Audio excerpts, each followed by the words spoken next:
For most of us, the fact that we can change the service order over here means that we can function quite happily using what's called an automatic location. It will just pick up the various connections in the sequence in which we ask them to be tried. But you may want to create what are called locations with specific sets of preferences, such as here I have a home location where I'm interested in using airport if it exists, and the office one I want wired Ethernet. Now there's nothing there. If I want to go to office, I can click apply and I'll be connected through the wired internet. And what I did is, in creating these locations, I can create a new one here. I'll call it test. And in this one, for example, I could, if I want, I could remove airport from test. I could add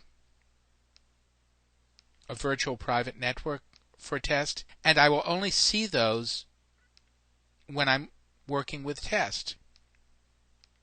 And here I have to click apply in order to start using them. But if I go to locations from the Apple menu, I can switch from one to the other without clicking apply. So the purpose of doing all of this is to be able to connect through various predefined sets of settings, even just from the Apple menu.